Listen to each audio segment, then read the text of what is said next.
Narrative fragmentation is one of the key techniques of postmodernism, and it's been on my mind lately a lot because oftentimes this is a technique which can be derided. It's something which shows the collapse of a coherent political or ethical project, a consistent notion of the self, and as such it seems to be rather antithetical to human flourishing. But in reading Timothy S. Murphy's Wising Up the Marks, the Amodern William Burroughs, Murphy tries to track a basically concurrent stream of thought alongside postmodernism that is also responding to modernism, but seeks to maintain some sort of project for life, which is going to take advantage of the same fragmentation so characteristic of postmodernism, but use it for very different ends. And I see this as being employed very heavily in both William Burroughs and James Joyce. And in this lecture, I'd like to create a kind of patchwork connecting some passages mentioned in Murphy's work to some in Finnegans Wake to show how we can use narrative fragmentation and syntactic fragmentation and psychological fragmentation as effective tools for thinking about the applicability of postmodernism or amodernism to our daily lives. Oftentimes, postmodernism is seen as being totally divorced from our daily lives. It's some sort of hyper-academic discipline that doesn't deal with the everyday. But in fact, we can see, for example, in Martin Heidegger's work, especially starting in Being in Time in 1927, that the sort of existentialist themes that result from this fragmentation, something that has been diagnosed by the modernists, for example, as we respond to World War I and World War II, and by the time we get out of that, we're really stuck with the fragmentation of the contemporary citizen, the contemporary thinker, the contemporary laborer, etc. And all of these literary disciplines are trying to respond to that fragmentation in a way that is productive. And chief among the figures that I think that can help use this fragmentation in a positive manner is Deleuze and Félix Guattari. These thinkers are going to allow us to understand fragmentation not as signaling some sort of lack. In the philosophy of Jacques Lacan, one of the principal ones which is opposed by Deleuze and Guattari in many respects, the self is seen as fragmented because it has erred away from and is trying to return to some sort of state of completeness. Desire, for Lacan, symbols a lack within the subject which needs to be satisfied by going out into the world, encountering one's otherness as one's selfhood in the process, and in so doing try to reincorporate oneself. And this is basically a balancing act of being able to accept one's nothingness at the heart of one's subjectivity, while at the same time kind of, productively responding to desire, being able to locate desire in dreams, in cultural reproduction, and all this sorts of stuff that Lacan is famous for diagnosing.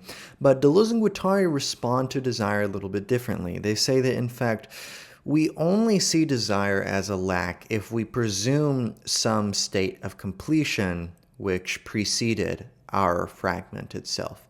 If we assume that there was some sort of primordial wholeness, some sort of Edenic state from which we have fallen.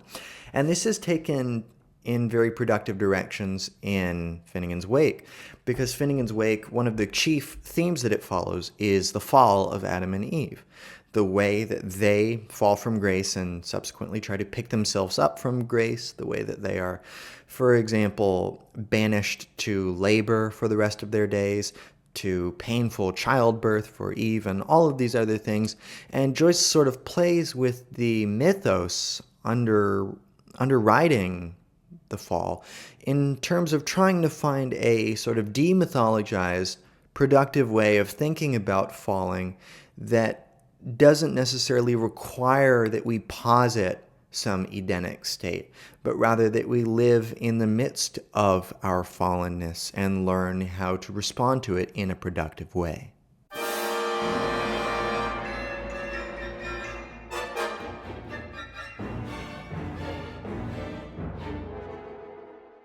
In Deleuze's Difference and Repetition, he explicates why philosophers have traditionally assumed that we need this primordial state of wholeness, of oneness, of univocality. And this goes back to one of the earliest kind of debates in ontology, which is how can we identify things as being a certain way? How is it that we already have terms by which we can identify things as being a certain way? And what is the logic or the logos that undergirds that ability of identification? And for someone like Plato, for example, the only reason I can identify what a book is, or a tree, or a cup, is because these are particular instantiations of a concept or idea. And this idea exists wholly unto itself, unpredicated. It is the pure concept or essence itself, and we somehow can have knowledge of these essences through their ability to be recognized in particulars. Therefore, the reason that we can identify particulars at all is because they are a function of that concept, because they're sort of nested within this concept. They're nested within the universal. And the universal, the one on the whole, is unmoving, even though the particulars may be changing all the time. And this goes back to this pre-Socratic debate between Heraclitus and Parmenides, whether or not the one is basically eternally unmovable, as Parmenides said, or eternally in flux, as Heraclitus said. And Deleuze wants to push back and say that actually identification does not require either positing a oneness or even having a preliminary sort of oneness. That in fact, we can merely look at changes from one moment to the next, and we don't have to suppose some overarching unity which precedes those terms by which the difference can be recognized. We can just recognize difference through our ability to affectively, immediately perceive a situation and whatnot, even though there's all sorts of phenomenological mediation. As Hegel says, no matter the mediation that it requires for the thing in itself to become an object of thought. So, we look at this book here, and it is a thing in the world, and my eyes look at it, and there's a lot of mediation that goes into that information getting converted into visual information and into something that can be used by my senses. But Hegel says that regardless of that process of mediation that has to take place, once it is in here and it is being shown to me, there's no mediation at that point. It is an immediate phenomenological perception, hence the ability for Hegel to say that, look, we can kind of bracket the in itself, and we can just talk about the way that phenomena relate to each other. And Husserl will do the same thing. And Heidegger is the one who's going to come on the scene and say, actually, we can't just bracket the world like that. That takes our perception too much for granted in the way that it works and the way it relates to its world. Principally for Heidegger, it presumes subject-object dualism. But important for our terms is just that we don't have to presuppose a primordial totality in order to make sense of multiplicity, difference, and for our purposes, fragmentation. So when you yourself are running through life and you're fragmented by all these different concerns, all of these different conceptions of who am I? Maybe I'm a son, maybe I'm a student, maybe I'm a teacher, maybe I'm a lover, maybe I'm a brother, all of these different things, all of which are different roles simultaneously vying for authority and power within one entity, which is me. And you have your own as well. And all of these are properly fragmentary desires and concerns. They will often conflict, and you'll have to decide, okay, what's more important, being a brother right now or being a friend? This may even be applying to the same person. Maybe you're on the one hand, you want to treat a child like a child whom you have authority over, and then on the other hand, you want to treat the child as your friend, as someone that you want to befriend. And these can not always coincide in the most pleasant way, leading one to make some uncomfortable decisions at certain times. And this fragmentation is happening all across political, economic, and cultural domains in early 20th century, even late 19th century, and as a result, modernists and then the postmodernists are trying to respond to this fragmentation by putting it into words. And one of the things that they recognize is we have to fragment language itself.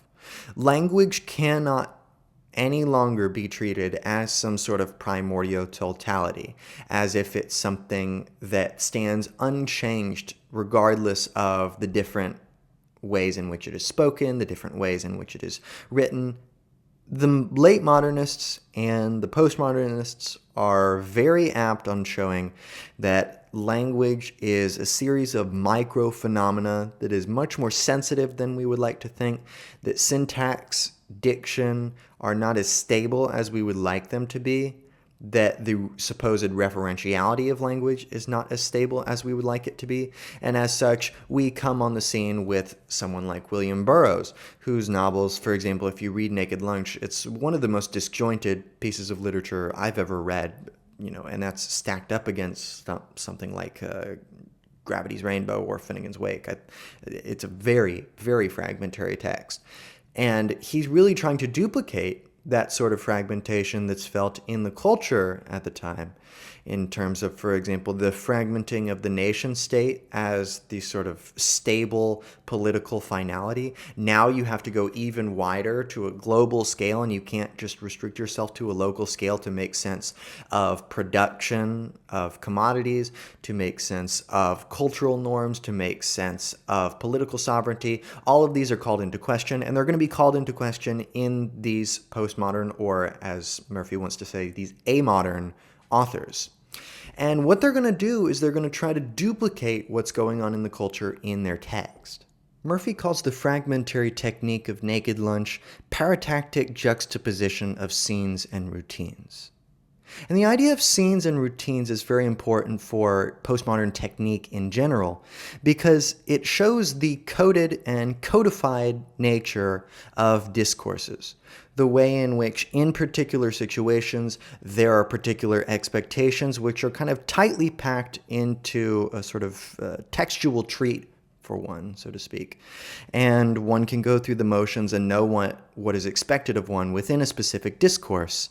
And as a result, William Burroughs says, this book spill off the page in all directions. And indeed, this is what postmodern literature is trying to do. It's trying to take advantage of the fragmentary potential laden within culture and use it in a positive way in which language spills beyond its own means. Now you might be asking, how do we use language to go beyond language? That sounds like circular reasoning. And Heidegger, in Being and Time, actually discusses this with his infamous hermeneutic circle. And this is basically what the hermeneutic circle is trying to use language to get outside of language. Heidegger says, okay, I'm trying to figure out what is being. This is his big thing in Being and Time. And he says, okay, there are certain terms on which I'm going to be doing this analysis. Certain entities I'm going to take as more important than others, certain language through which I will articulate it, certain processes by which I'll go about this. How do I know these are the best terms? Well, we can't. We are always begging certain terms which pre-exist our analysis and prevent us from getting underneath those terms. But Heidegger says that this should not make us forsake our project as such, because those terms that are already there are not present formally. Formally is an important philosophical distinction here. Formally would be propositionally, as in some sort of rational collection of propositions that could be laid out. So for example, if you look at this book, you probably don't yet have a formal definition in your head of what a book is, and yet you can identify it. Now, if you sat down, you could come up with a formal definition. You could say, well, a book has a spine, it has a front and a back cover, it has text inside, it has a cover page and a title page and a bibliography. You could come up with all these sorts of propositions about what a book is. That would be to formally identify the book.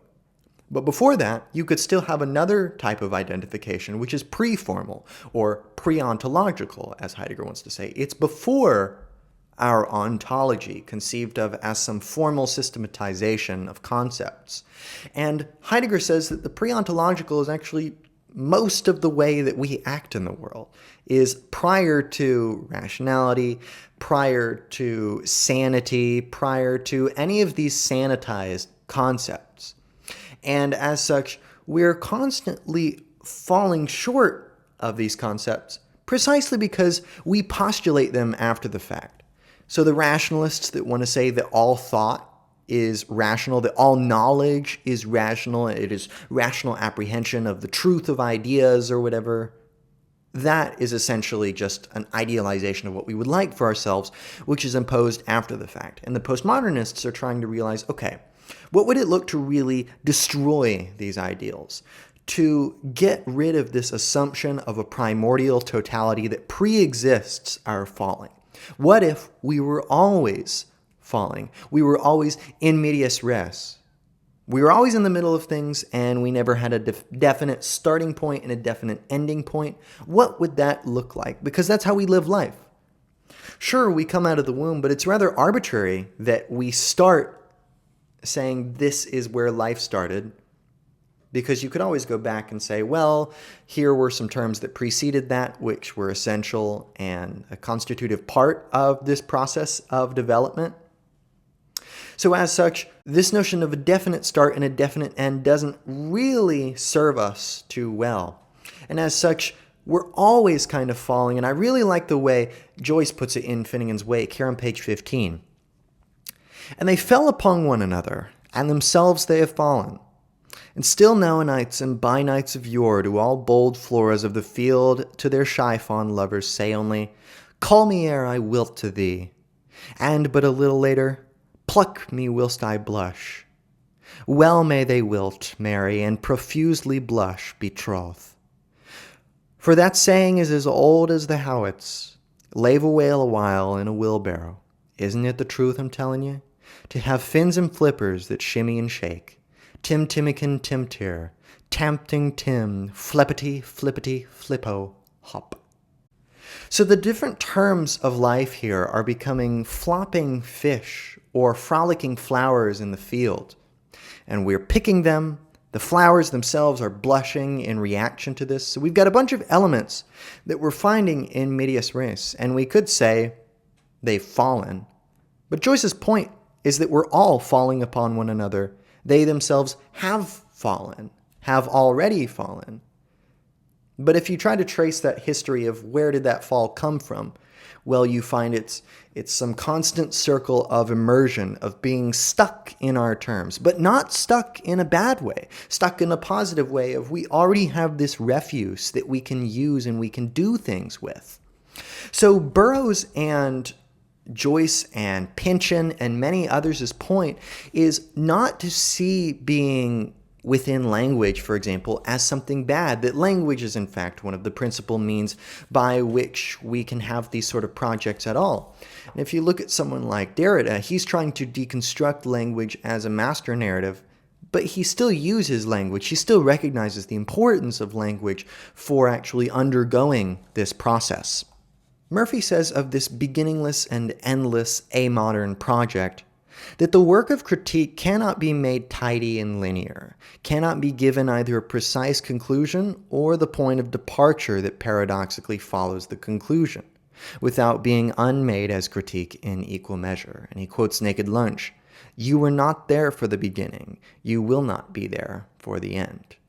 He continues, "Critique of ideology works in the shadow of integrated capitalism by way of the middle, the Forschung, whose open-ended anti-form may always be distinguished even under the smooth contours of an ideological Darstellung. As Deleuze puts it, in a multiplicity what counts are not the terms or the elements, but what there is between. The between, a set of relations which are not separable from each other. Every multiplicity grows from the middle, like the blade of grass or the rhizome." So we're really taking this in medias res seriously here and understanding that we don't need to have grounded terms We don't even have to have some formal definition of the terms in front of us. We just have to be able to track the way that the marks change and relate to each other, the effects that they have on one another. And in one's life, for example, one doesn't have to have some totally perfect notion of oneself to live in this world. All you have to do is kind of have some sense of routine, some kind of calling that you're maybe trying to strive towards, even if you don't exactly know what that is. You've got all these sort of fragmentary and ambiguous concerns in front of you, and you don't have to have them all figured out. That's not the point. The point is just try to make sense of the middle. And in fact, Joyce tries to take this middle of being in the middle of, for example, multicultural conception of language, of the way that technological communication media has allowed us to have access to all these different forms of language. He tries to take this very seriously and put it into a linguistic project. And I think this really gives us a sense of the sort of linguistic counterpoint that's going on here. It's contrapuntal in the sense of music properly. He is cured by faith who is sick of fate. The brutes who will invent a writing there ultimately is the poeta, still more learned, who discovered the rating these originally. That's the point of eschatology our book of kills reaches, for now in so and so many counterpoint words. What can't be coded can be decoded if an eye sees what no eye e'er grieved for. Now, the doctrine obtains, we have occasioning causing effects, and affects occasionally re-causing alter effects. Or I will let me take it upon myself to suggest to twist the penman's tale posterwise.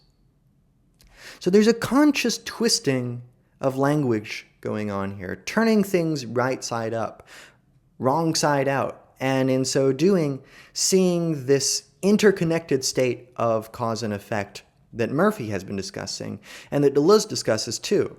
That if we understand being in the middle as constitutive for the way we live our lives, then the past and the future need to be held in common, but in a way where we recognize their fleetingness. As such, we are constantly in a circular battle, which I think is best exemplified by this beautiful passage in Finnegans Wake. The Vico road goes round and round to meet where terms begin. Still unappealed to by the cycles, and unappalled by the recoursers, we feel all serene, never you fret, as regards our dutiful cask. Stuck in the casket of the present, between the past and the future, it is our duty to create this cask anew. This casket of letters that we find ourselves in, of concerns, of ideas. And I think that's what the postmodernists do so well. So this idea that fragmentation, for example, forsakes the self, that it means we can no longer have some notion of the self and that we should be wary of postmodernism because of that, I think that it's just a little wrong-headed. I think that postmodernism is, in fact, the closest attempt we've gotten to actually understand the in-the-middle-of-things essence that is our lives, of not figuring everything out already, not having everything told to us explicitly, figuring everything out creatively. And that's what these artists do so well. They break the bounds of language precisely by showing the gaps in between language, that the middle is already there, not in some outside that we have to find through some sort of transcendent gesture, but through an immanent critique, and in so doing, we find that there are pregnant pauses already present. So that being said, that's it for this lecture. I hope it's been somewhat helpful. You can check out any of my other ones I've done on postmodernism, German idealism, gender theory, post-colonial studies, and other classic literature. I also have a channel membership that you can join for $5 a month and gain access to, among other things, a private philosophy Zoom, which you can tailor to your needs. I also have super thanks if you'd just like to donate one time to the channel, because it really helps me out, takes some pressure off me, but no pressure. That's it for this lecture, and I will see you in another one.